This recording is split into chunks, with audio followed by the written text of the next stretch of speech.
Hello, my name is Shimon Bert Schwarzschild. I was born on the 19th of December, 1925 in the historic German town of Wertheim on the Main River.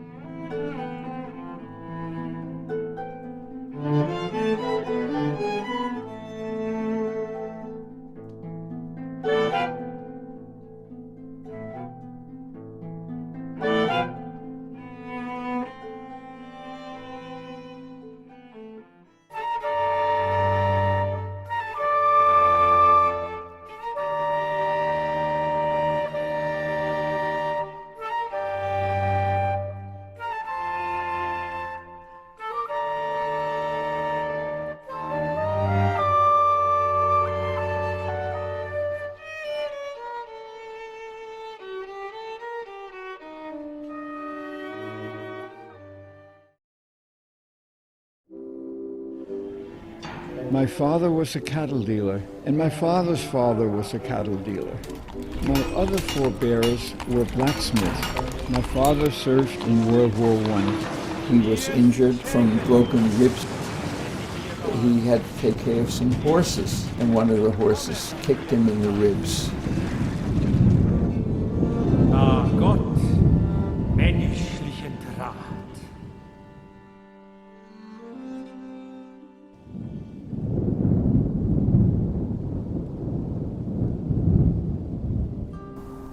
My mother's name was Rosalie. The picture I have of her in Germany was always being busy with a household, with us. I had a brother, Walter, who was 2 years older than me. And since we were Orthodox, that added an extra burden, cleaning the house before Friday, doing the Friday rituals.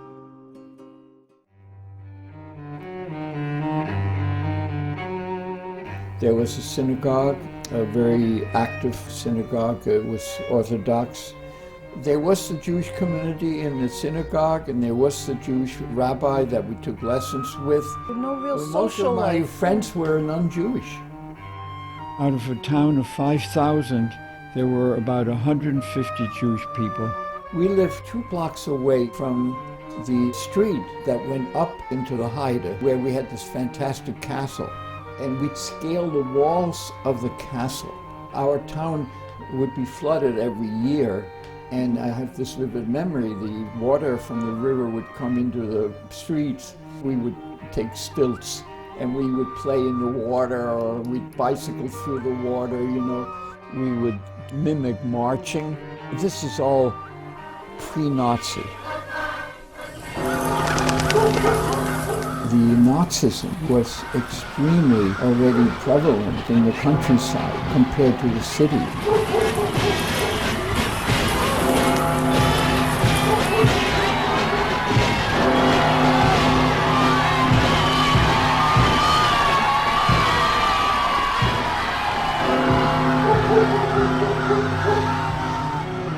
When Hitler came in power and the Nazis started prevailing, we all went to school together, but they would go also into eugenics classes where they were taught about the inferiority of Jews, and they slowly stopped playing with me.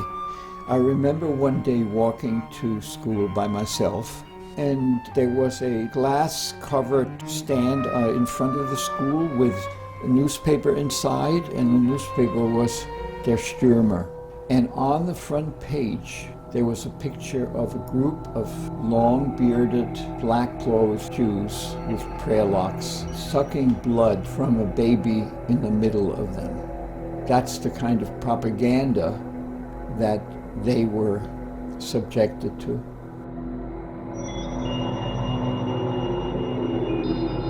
I would see the bonfires on the hillside where the young kids were now training to become Hitler Youth, and they would be swearing their allegiance to the Führer. Before the Hitler era, I would spend a lot of time in their homes. I would do things with them. The bully boys, the brown shirts, would boycott Jewish businesses to censor any non-Jew who went into the store, and they would economically get back at them.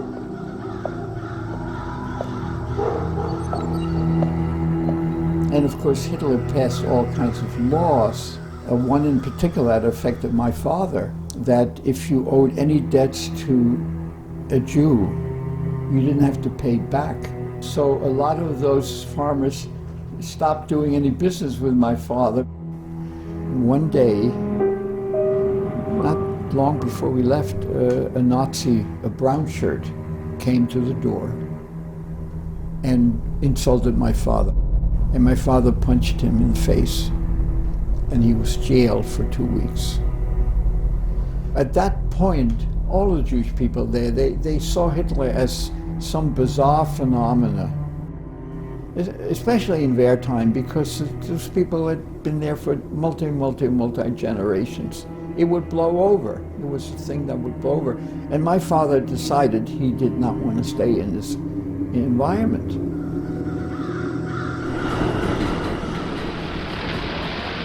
And we had only one distant relative in Jersey City, Aunt Bertha. She had a co-sponsor, Ernestine Oppenheimer, who was a cousin of hers. My father wrote a letter to her and asked if she would get us a visa. This is the other total misunderstanding of most people. They think, why didn't they just go, you know? Yeah. Even if you wanted to go, you can't go unless you have legal document. Jews were not allowed to leave with any money. We ended up boarding the SS Europa penniless, and to make matters worse, I was seasick the entire 5-day trip. The roses don't care if you're a beggar or a millionaire. We haven't any Rockefellers there, but we were struggling for survival. This was the Depression. We knew about the personal tragedies and trying to get our own relatives out and trying to survive and helping them to survive. That was really our major plan in life, you know. Oh, gee, it doesn't because we live beside the railroad track. This is John Daly speaking from the CBS newsroom in New York. Japanese have attacked Pearl Harbor, Hawaii, by air, President Roosevelt has just announced. The attack also was made on all naval and military activities on the principal island of Oahu. Across the alley from the Alamo lived a pinto pony and a Navajo who sang a sort of Indian Idaho to the people passing by.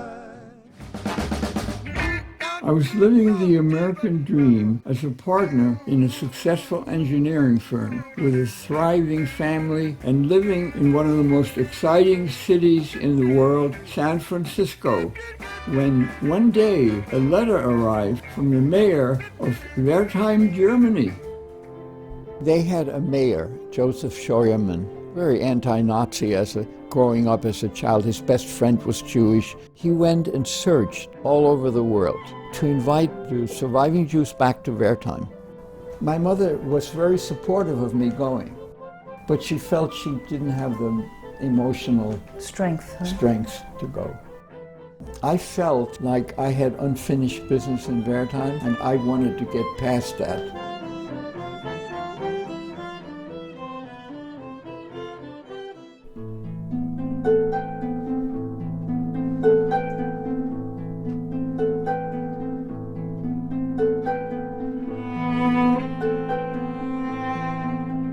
One of the big glass manufacturers, they offered my family this wonderful mansion overlooking the castle and provided us with a VW convertible because they happened to be on vacation, and they just turned it over for us to utilize.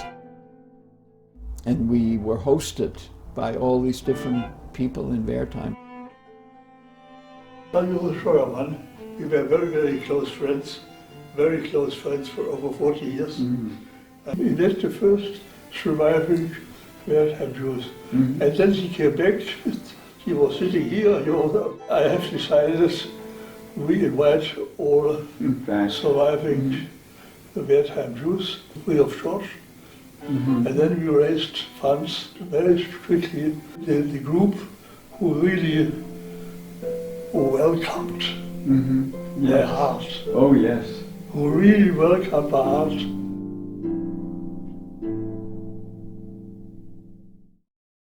The mayor, the friendly mayor, sent a bus to Frankfurt Airport to pick us up. At 2 in the morning, there were a group of people waiting for us, and they had the most sumptuous banquet to welcome us. The mayor was there. Helga, one of the women who greeted us, she's still alive and active. And her husband was the special coordinator of the mayor to welcome the Jews. That was his job. He was also a newspaper reporter. The local people took us on trips, on boat trips, and they took us to a beer brewery. And there were these 2 reporters from the local newspaper. And you could see they were literally yawning. What kind of an assignment is this, listening to these middle-aged Jews talking about Wertheim?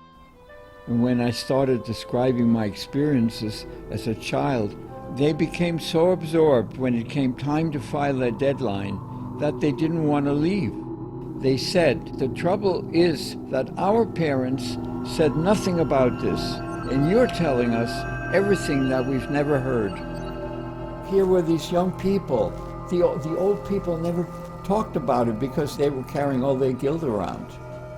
And the young people, their sons, their children, never heard about it. And when I came back, we literally had group therapy. All of my classmates who were now in their 50s. When I saw primarily the women crying, I felt that they were experiencing something also in looking back at whatever lives they led, and that their opportunity to make contact with someone who survived had a powerful effect. And it's probably a lot of unfinished business on my part, which I can never finish because they're all dead. I never really explored who they each were. The great irony is that we were told we didn't belong in a country where our ancestor dated back over 600 years. The Jewish graveyard in Wertheim goes back to 1405 AD, and the makers of Wertheim are now competing with Prague, and they claim now that the Jewish graveyard in Wertheim is older than the so-called oldest Jewish graveyard in Prague. I have returned to Wertheim a half-dozen times, have been welcomed by friends old and new, have received and given outpourings of hospitality. But occasionally, uneasiness and paranoia seize me, especially when I see old strangers my age, still envisage them in a Nazi brown shirt or black SS uniform, still imagine them once marching and singing. Deep physical wounds have permanent scars. Mental wounds are no different. Their scars are hidden, but there, capable of flaring again. My return to Wertheim enabled me to revisit these wounds and scars, to look at them closely, to pay attention to them, but also to see them in perspective. I can better deal with them now that I am more at peace, accepting that for better or worse, a part of me is German. The German of a Hitler, Goebbels, Bormann, but also the German of a Beethoven, Goethe, Einstein, and Heine.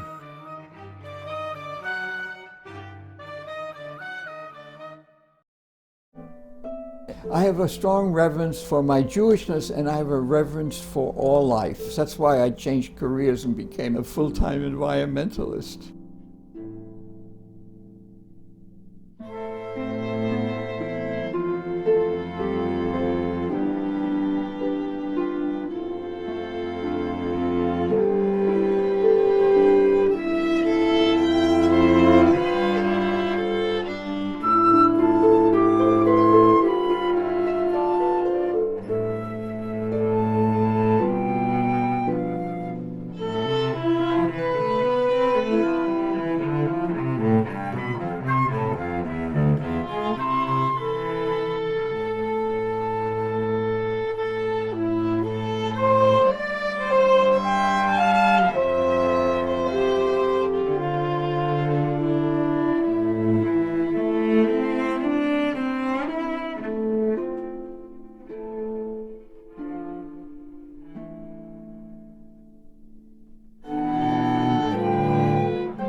I think my German experience helped me to be compassionate about all species and all wrongs that are committed. And I can't fix them. I'm only a single person, and I'm pretty much getting to the end of my life. But in a way, my experience at the hands of the Nazis helped me in maybe becoming a better human being.